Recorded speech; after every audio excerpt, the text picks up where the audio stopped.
Hey guys, so I'm back for my Suro update, and it's pretty good news, I think.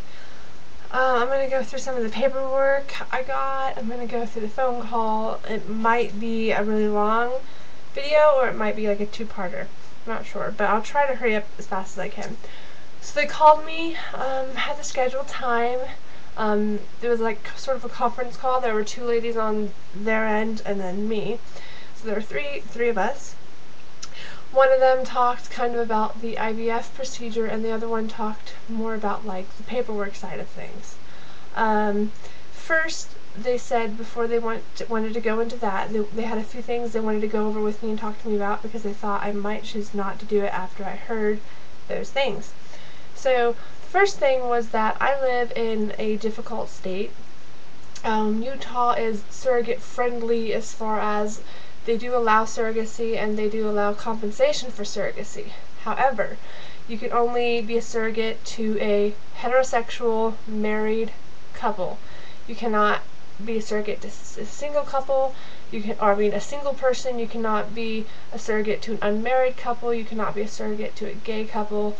And that's really disappointing because I have absolutely no problem with working with anybody, really. Like, they didn't need to be married for me to help them or anything. But that's a Utah law. So, they told me that would make matching me just a little bit harder. Not a ton, but a little bit harder, because that narrows down my prospects quite a bit. I can only go with married couples. The second thing they talked about was Utah also says that the child has to be, well, okay, let me go through this. Their lawyer said that Utah says that the child has to be genetically related to both parents. I was really nice. I was like, I'm sure you know what you're talking about, but I also have done research, and I had found that yes, Utah does require genetic link, but it's only on one parent. So they asked me to send the information I had, so I sent that to them, and they forwarded it to their attorneys, and they were going to see about it. Either way, it's fine. It just, if it does have to be genetically linked to both parents, it makes it just a little bit harder. Because usually, not all the time of course, but usually when a surrogate pregnancy, the mother can't produce eggs, or the father can't produce sperm, or something like that, so they have to use a donor. So in the case of it needing to be related to both parents, it'd be a little hard. So I'm hoping that the things I found were like newer, updated laws than the lawyer knew, and she did say that that could possibly be a case. She gave me an example, I don't really remember, of something like that. The lawyer thought it was one thing, and then when they had the baby, they turned out it was like another thing. So they went over that. Second thing they went over was on my application I had said that I'd prefer not to abort for minor issues, such as like Down syndrome and stuff like that.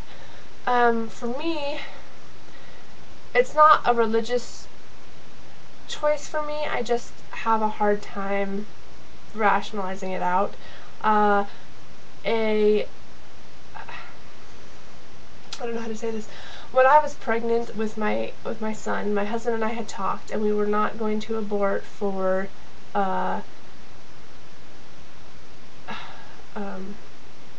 that sort of a thing, like Down syndrome or whatever.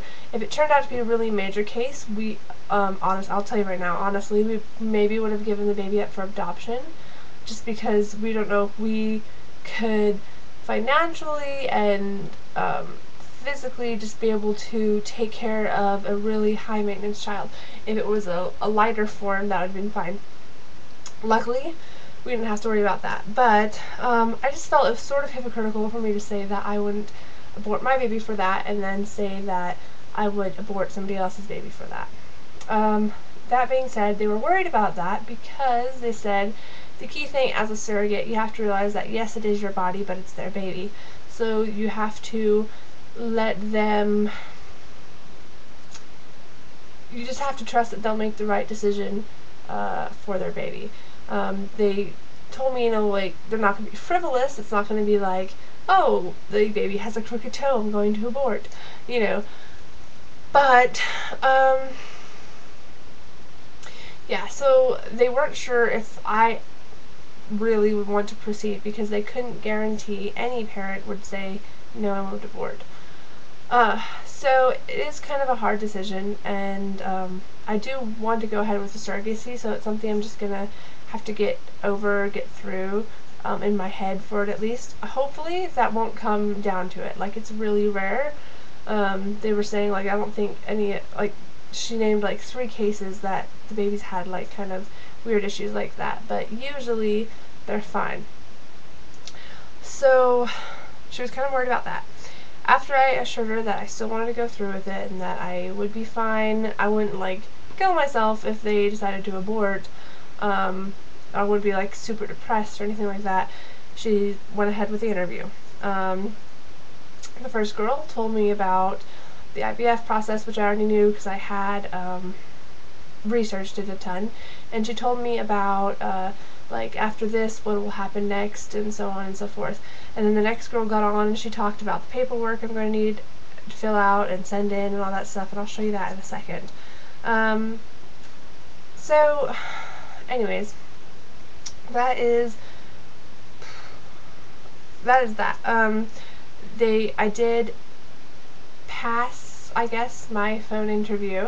So I am to fill out all this paperwork, send it in, and then I'm supposed to email them the first day of the start of my next period, because they want me to fly out to LA between days 7 to 10 of my next cycle, so they can do all the medical checks and stuff like that. I kind of mentioned yesterday that my periods have been really wacky. I spoke to my doctor. I just went ahead and spoke to him. Asked if I could get back on orthotricycline at low, which is what I had before I had my son, and I was able to conceive him right away, so I don't think there should be a problem. They filled out a prescription for me. I haven't went and picked it up yet. I'll probably have to pick it up tomorrow. So I'm going to try that, and I hope that it will get me all situated, and then when I was on it last time, my periods were 28 days apart, so if I started tomorrow, 28 days from now, plus 7, so a little over a month, I may be in Los Angeles getting a sprain. Mainly because if I were to end this period right now and start one like 3 days later, I wouldn't want to tell them, just because who knows that if day 7 comes, I'm still not bleeding, or I've started another period, or so just because I'm really wacky right now, I want to get it sort of evened out before I go there. That way I'm not canceling, like, oh hey, I had a friend show up, so sorry, can't fly down to see you. Anyways. Okay, 8 minutes, sorry. That took a bit longer than I thought. Okay, so I wrote a list of the things.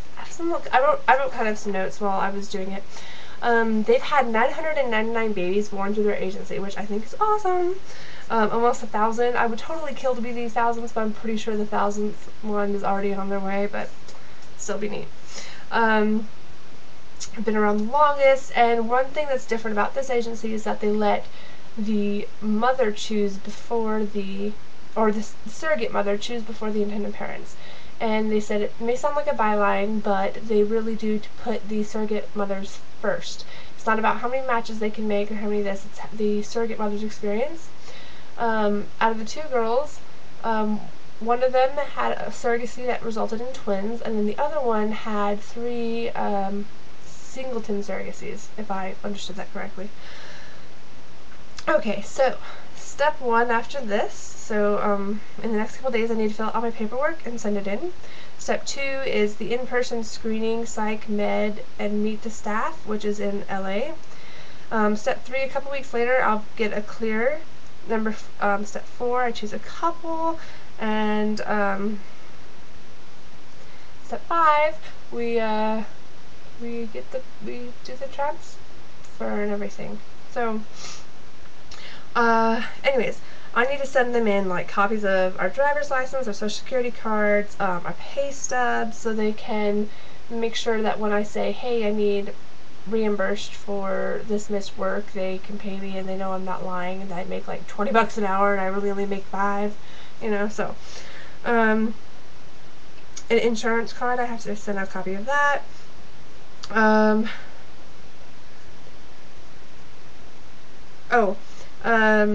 I have to fill out a thing for a hotel as a preferred guest. That way that they can put me on their thing when I come down. I can stay at that hotel.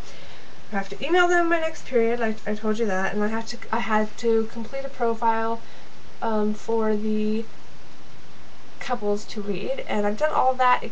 I've done the profile, except I need to attach some pictures, which I haven't done yet. So today I got a copy of my last like 6 or so. I'm not gonna get really close, but my last 6 or so pay stubs, just like what I made and stuff. And then here are the papers. I'm not gonna cover it because I've got some of it filled in already. Okay, so this paper is, it says, I, Michelle, have contacted my hospital's name and confirmed it has a level 2 NICU or higher, which is mandatory. Okay, I'll just read you. I'm required to use an OB and delivery hospital that are contracted providers with the health insurance that you're using during the surrogacy. My health insurance obviously is covered by it, but to my knowledge, and they're going to check this up because they think there might be like a little bit of a loophole. Anyways, to my knowledge, my health insurance does not have, or has, a surrogacy exclusion. So I would have to go through their backup health insurance, which they offer. And then if we are exploring the possibility of or using your own personal insurance to cover your surrogate maternity care, please be certain that the OB and hospital you select is in your personal insurance network and the New Life Agency network, which is their insurance company, I guess. And I went to their site and I checked, and both my OB and my hospital are on there. So I'm super excited because no matter what, I can have my OB. And I talked to my OB as well and asked him if he'd be okay with dealing with a surrogate pregnancy. I mean, I didn't see why not. I didn't see why not, but I figured I'd ask him just in case. So I did. He's fine. Anyways, it says, has confirmed that it has level 2 NICU or higher. I also confirmed that my doctor has delivery privileges at the above hospital. Signed and dated that. The next one is basically, I'm not going to read all this because it's long and probably not supposed to read it all, but it's just the understanding between the surrogate and the agency, like what's going to happen, what do I do. With the signing of this, I've signed it, I haven't sent it in obviously yet. I have to say that I will be exclusive with them, and that I won't back out within 90 days, or I have to pay back any money they've paid. So if I go to Los Angeles and decide, hey, I don't want to do it anymore, I have to pay back like the flight and all that sort of stuff. So I haven't signed it yet. I kind of get into this in a second about what I feel about the whole exclusivity thing. Yeah, it's already 13 minutes, so I'm going to have to do a part 2. Anyways, watch for it. Bye.